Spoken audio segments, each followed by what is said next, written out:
The next thing is physical AI. This is an area that you've seen me talk about for several years. In fact, we've been working on this for 8 years.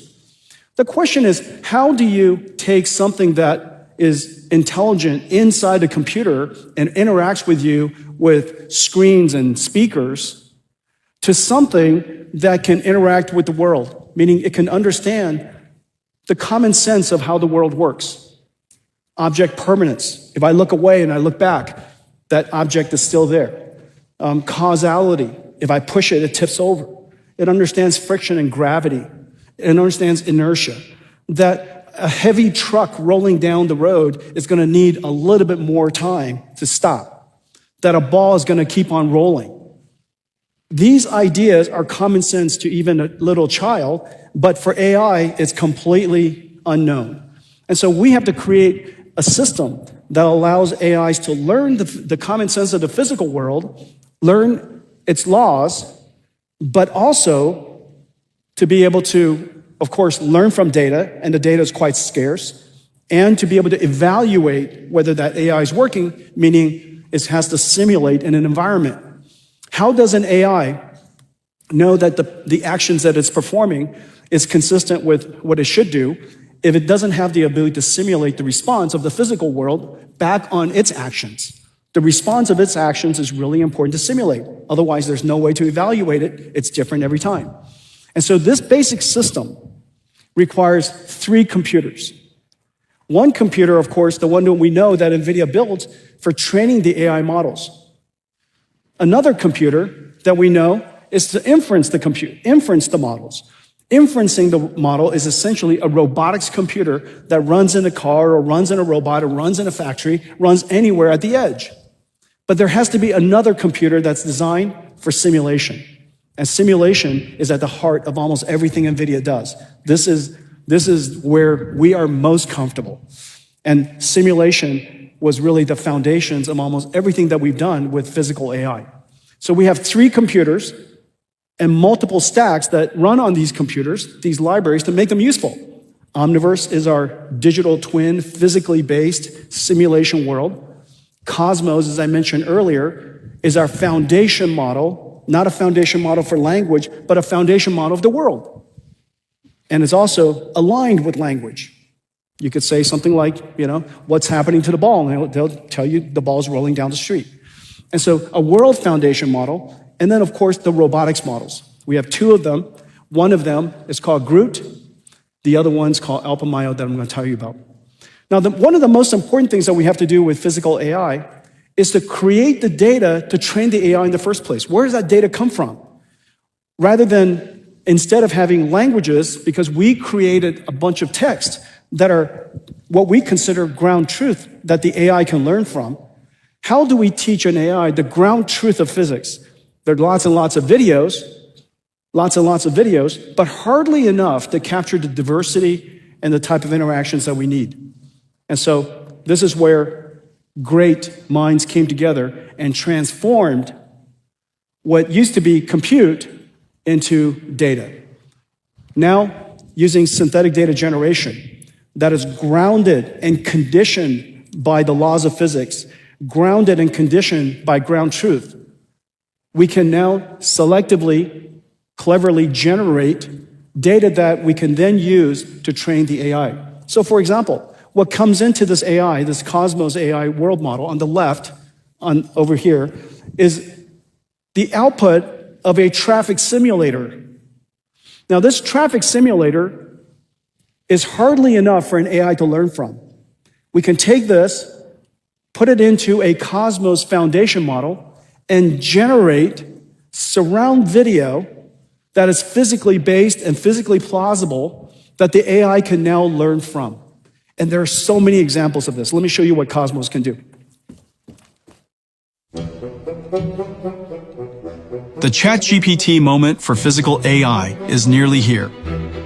But the challenge is clear. The physical world is diverse and unpredictable. Collecting real-world training data is slow and costly, and it's never enough. The answer is synthetic data. It starts with NVIDIA Cosmos, an open, frontier world foundation model for physical AI. pre-trained on internet-scale video, real driving and robotics data, and 3D simulation. Cosmos learned a unified representation of the world, able to align language, images, 3D, and action. It performs physical AI skills like generation, reasoning, and trajectory prediction.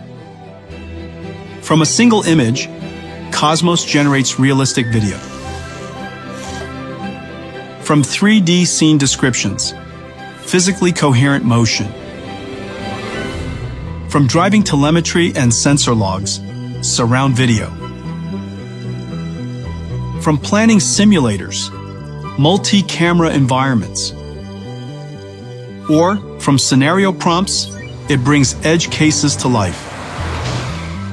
Developers can run interactive closed-loop simulations in Cosmos. When actions are made, the world responds. Cosmos reasons. It analyzes edge scenarios, breaks them down into familiar physical interactions, and reasons about what could happen next. Cosmos turns compute into data, training AVs for the long tail, and robots how to adapt for every scenario.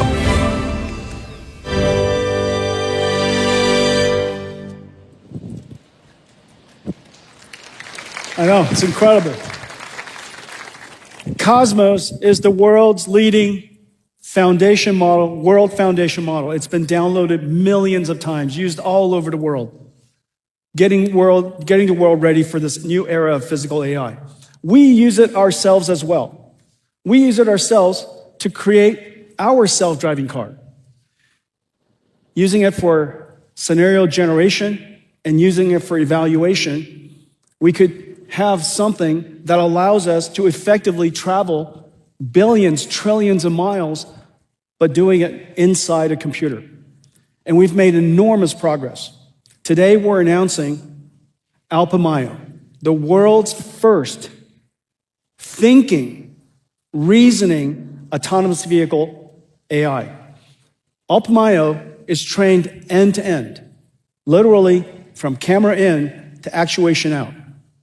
The camera in, lots and lots of miles that are driven by itself, where we human drive it, using human demonstration. And we have lots and lots of miles that are generated by Cosmos. In addition to that, hundreds of thousands of examples are labeled very, very carefully so that we could teach the car how to drive. Alpamayo does something that's really special.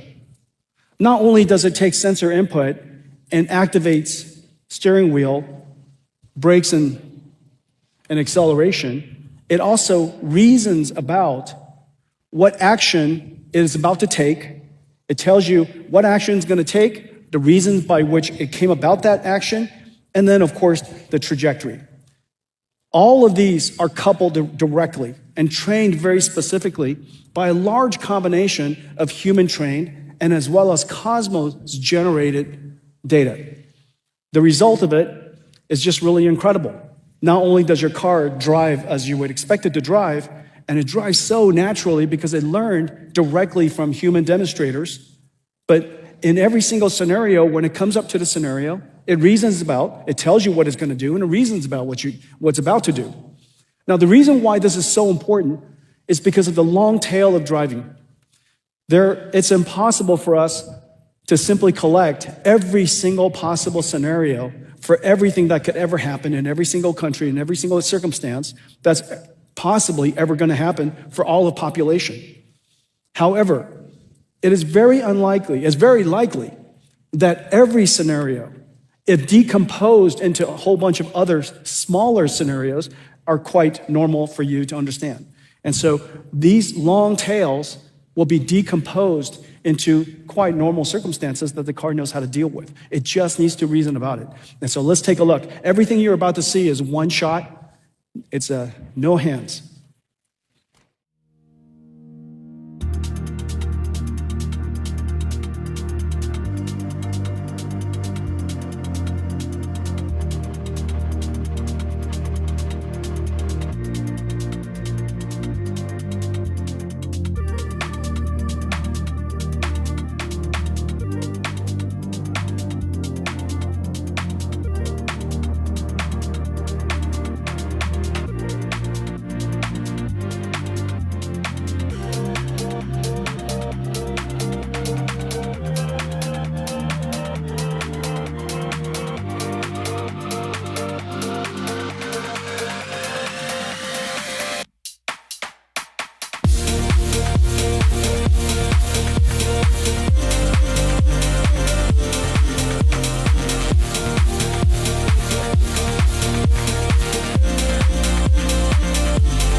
We started working on self-driving cars 8 years ago, and the reason for that is because we reasoned early on that deep learning and artificial intelligence was going to reinvent the entire computing stack.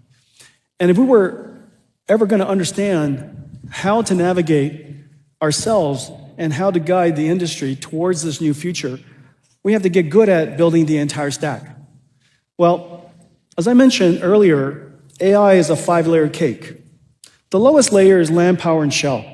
In the case of robotics, the lowest layer is the car. The next layer above it is chips. GPUs, networking chips, CPUs, all that kind of stuff. The next layer above that is the infrastructure.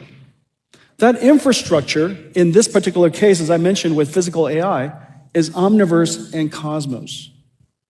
And then above that are the models. And in the case of the models above that I've just shown you, the model here is called Alpamayo. And Alpamayo today is open sourced. This incredible body of work, it took several thousand people. Our AV team is several thousand people, just to put in perspective. Our partner, Ola, I think Ola's here in the audience somewhere, Mercedes, agreed to partner with us 5 years ago to go make all of this possible. We imagine that someday 1 billion cars on the road will all be autonomous. You could either have it be a robo-taxi that you're orchestrating and renting from somebody, or you could own it and it's driving by itself. Or you could decide to drive for yourself. And so, but every single car will have autonomous vehicle capability. Every single car will be AI powered. And so the model layer in this case is Alpamayo, and the application above that is the Mercedes-Benz. Okay, and so this entire stack is our first NVIDIA first entire stack endeavor. And we've been working on it for this entire time, and I'm just so happy that the first AV car from NVIDIA is going to be on the road in Q1, and then it goes Europe in Q2, here in the United States in Q1, then Europe in Q2, and I think it's Asia in Q3 and Q4. And the powerful thing is that we're going to keep on updating it with next versions of Alpamayo and versions after that. There's no question in my mind now that this is going to be one of the largest robotics industries, and I'm so happy that we worked on it. And it taught us an enormous amount about how to help the rest of the world build robotic systems. That deep understanding and knowing how to build it ourselves, building the entire infrastructure ourselves, and knowing what kind of chips a robotic system would need. In this particular case, dual Orins, the next generation dual Thors. These processors are designed for robotic systems and was designed for the highest level of safety capability. This car just got rated. It just went to production. The Mercedes-Benz CLA was just rated by NCAP, the world's safest car.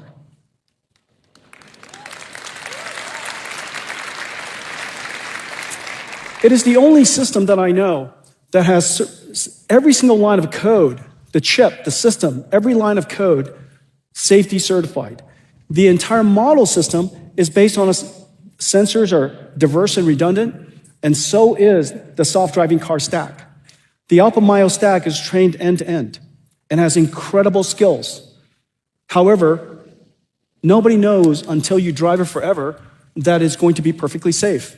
And so the way we guardrail that is with another software stack, an entire AV stack underneath. That entire AV stack is built to be fully traceable. And it's taken us some 5 years to build that, some 6, 7 years actually, to build that second stack. These two software stacks are mirroring each other. And then we have a policy and safety evaluator decide, is this something that I'm very confident and can reason about driving very safely? If so, I'm going to have Alpamayo do it. If it's a circumstance that I'm not very confident in, and the safety policy evaluator decide that we're going to go back to a simpler, safer guardrail system, then it goes back to the classical AV stack. We're the only car in the world with both of these AV stacks running, and all safety systems should have diversity and redundancy. Well, our vision is that someday, every single car, every single truck will be autonomous. And we've been working towards that future. This entire stack is vertically integrated, of course, in the case of Mercedes-Benz.